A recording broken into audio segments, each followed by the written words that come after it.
Hello दोस्तों, कैसे हैं आप सब। उम्मीद है खैरियत से होंगे। मैं हूं आपका दोस्त इमरान खान और आप देख रहे हैं मेरा यूट्यूब चैनल अहमस इन्फो। तो सबसे पहली खबर यही है भारत सरकार की तरफ से, यानी director general of civil aviation authority India की तरफ से, जो कि तमाम फ्लाइटों का लेखा जोखा और फ्लाइटों के बारे में वो खबरें जारी करती हैं। फ्लाइटों का मैनेजमेंट उन्हीं के हाथों में है।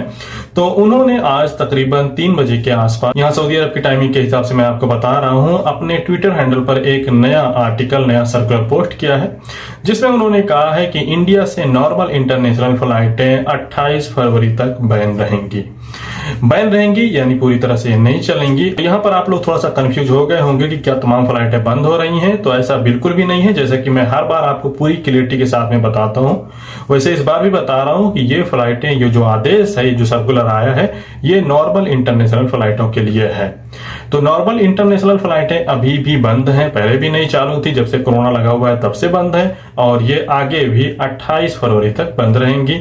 बाकी जो फ्लाइटें हैं वंदे भारत मिशन के तहत, इसके अलावा जहां से इंडिया का बबल अरेंजमेंट हुआ है, वो तमाम फ्लाइटें चलती रहेंगी। जैसे कि बबल अरेंजमेंट वाले देशों में सऊदी अरब भी शामिल है। सऊदी अरब से इंडिया, इंडिया से सऊदी अरब के लिए जो बबल अरेंजमेंट का फ्लाइटों का शेड्यूल है, उसका वीडियो मैंने पहले ही बना दिया है, आप लोग अगर चाहें तो देख सकते हैं।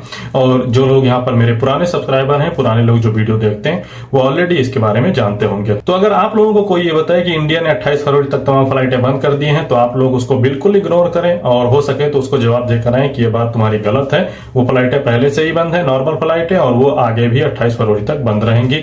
जो फ्लाइटें अभी भी चल रही हैं वो आगे भी चलती रहेंगी। इसके अलावा मिनिस्ट्री ऑफ हेल्थ ने रिमाइंडर देते हुए, लोगों को याद दिलाते हुए कहा है कि फरवरी की शुरुआत होते ही जिन लोगों ने वैक्सीन की दूसरी डोज ली और 8 महीने बीतने के बाद भी अपनी तीसरी डोज नहीं ली है, तो उनके तवक्कलना का स्टेटस जो है वो चेंज होना शुरू हो जाएगा। यानी उनके तवक्कलना पर अभी जो इम्यून दिख रहा है वो नॉट वैक्सीनेट दिखने लगेगा, यानी आपने वैक्सीन नहीं ली है ये वहां पर दिखने लगेगा। तो इसलिए जो है तमाम दोस्त जिन्होंने वैक्सीन की दूसरी डोज ले ली है और दूसरी डोज लेने के 8 महीने या उसके करीब गुजर गए हैं, तो वो कोशिश करें कि 8 महीने गुजरने से पहले पहले अपनी वैक्सीन की तीसरी डोज ले लें। हालांकि वैक्सीन की दूसरी डोज लेने के 8 महीने से ज्यादा भी गुजर जाते हैं और उसके बाद में आप अपनी वैक्सीन की तीसरी डोज लेते हैं, तो आपकी तीसरी वैक्सीन ऐड हो जाएगी, उसमें कोई प्रॉब्लम नहीं होगी। लेकिन जैसे कि आप लोग जानते हैं कि 1 फरवरी के बाद में जिन्होंने 2 वैक्सीन ली है और उनको 8 महीने से ज्यादा गुजर गए हैं, तो उनको तमाम जगहों पर एंट्री नहीं दी जाएगी। तो आपका यही घाटा होगा कि अगर 8 महीने से ज्यादा गुजर गए हैं दूसरी वैक्सीन लिए हुए, तो आपको कहीं पर एंट्री नहीं मिलेगी।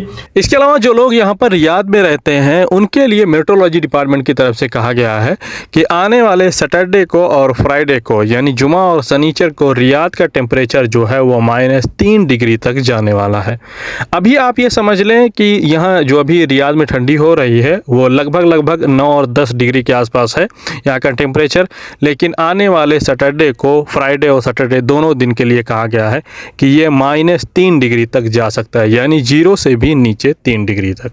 इसके अलावा टैक्स और कस्टम अथॉरिटी ने कहा है कि अगर कोई शख्स अपनी पुरानी गाड़ी, अपनी यूज की गई गाड़ी किसी ऐसे शख्स को बेचता है जिसके पास पहले से वैट रजिस्ट्रेशन है, या किसी पुरानी गाड़ी के शोरूम पर बेचता है, तो उस पर भी 15% वैट जो है वो देना होगा। अगर इसके अलावा किसी दूसरे शख्स को, इंडिविजुअल आदमी को देता है जिसके पास वैट रजिस्ट्रेशन नहीं है, तो उस पर कोई भी वैट नहीं देना होगा। इसके अलावा जैसे कि आप तमाम लोग जानते हैं कि 23 जनवरी से सऊदी अरब में छोटे बच्चों के स्कूल खोले जाएंगे, तो इसके लिए वाक़या ने बाकायदा गाइडलाइन जारी कर दी हैं। इसमें कहा गया है कि तमाम बच्चे स्कूलों में मास्क लगाकर जाएंगे। जिन बच्चों के मुंह पर मास्क नहीं होगा उनको स्कूलों में एंट्री नहीं दी जाएगी। इसके अलावा जिन बच्चों को मास्क की प्रॉब्लम है उनको स्कूल आने की ज़रूरत नहीं है, वो घर पर ही अपनी ऑनलाइन पढ़ाई जारी रखेंगे। इसके अलावा जो भी टीचर्स, चाहे वो मेल हो या फीमेल हो, जो प्राइमरी स्कूल या किंडरगार्टन में पढ़ाएंगी बच्चों को, उनको स्कूल के दौरान नाश्ता वगैरह, ब्रेकफास्ट करने की इजाज़त नहीं होगी। सभी टीचर्स के लिए ज़रूरी होगा कि वो अपने फेस पर फेस शील्ड जरूर लगाएं, जैसा कि आप लोगों ने देखा होगा कुछ लोगों को इस तरह से लगाते हुए। इसके अलावा फ्लाइटों में भी इसी तरह का फेस शील्ड दिया जाता है कुछ फ्लाइटों द्वारा।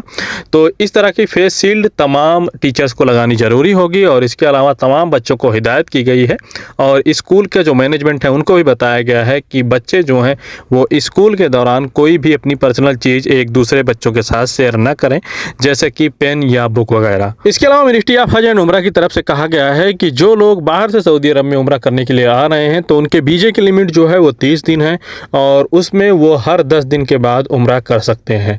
और यही लिमिट जो है जो यहाँ सऊदी अरब के अंदर से लोग उम्रा करने जाते हैं उनके लिए भी है कि 10 दिन में तमाम लोगों को एक ही बार परमिट मिलेगी। उम्मीद है वीडियो आपको पसंद आया होगा। फिर भी कोई सवाल रहे तो कमेंट करें, चैनल पर नए हैं तो सब्सक्राइब करें और आपके कोई पर्सनल सवाल हो, फोटो वगैरह, स्क्रीनशॉट वगैरह भेजना हो तो अहमद इन्फो के social media handle Twitter, Facebook और इंस्टाग्राम पर भेज सकते हैं। बहुत बहुत शुक्रिया, दुआ में याद रखें। मिलते हैं किसी और वीडियो में और नई जानकारियों के साथ। सबक है।